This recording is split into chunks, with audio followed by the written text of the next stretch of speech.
As people feel that the rules doesn't seem to be or do not seem to be consistent across settings.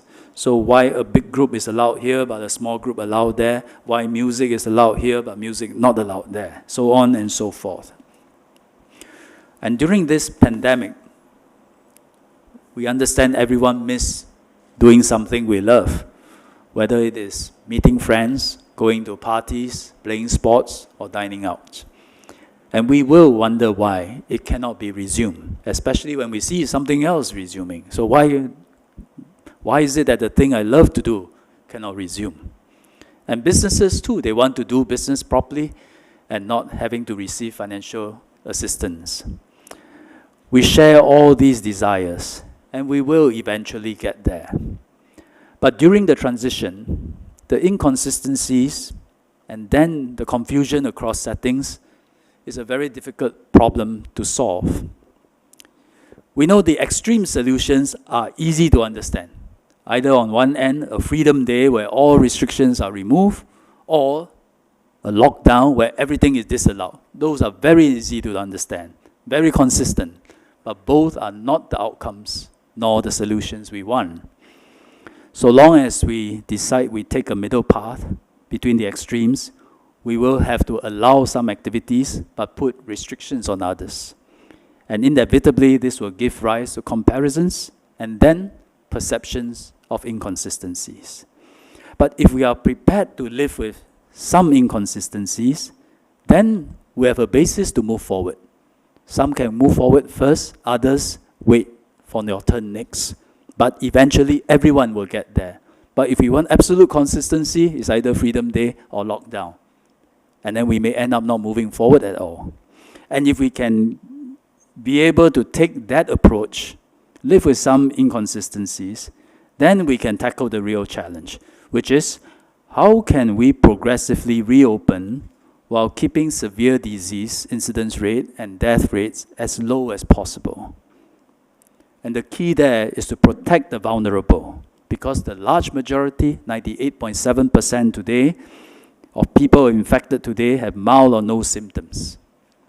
So to protect the vulnerable, the most important aspect is to ensure hospitals not overwhelmed. Then our healthcare workers can do their best to cure people and to save lives. Another important aspect is vaccination in differentiated schemes, which is very important.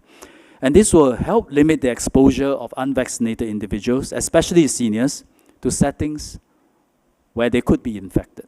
And if we can do this successfully, protect the vulnerable, then we can progressively open up to those at very low risk, such as vaccinated young people. And we can add testing as a further layer of protection. So these are some of the concepts we need to start thinking about. And Minister Lawrence Wong will be sharing some of these possible ideas. In conclusion, our approach is unique in the world. Most countries take either of the following two approaches, either eradication or living with COVID. We did both. We implemented an eradication strategy last year and a large part of this year when we were not protected by vaccines.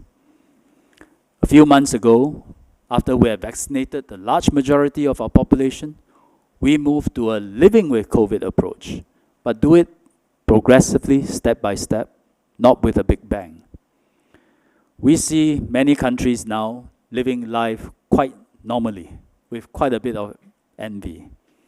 They took a living with COVID approach from the start, went through big waves of transmissions, suffered many deaths.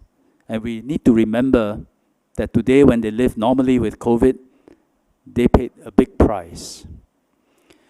For countries such as the US, UK, Italy, Spain, France, the death rates there are about 2,000 deaths per million population.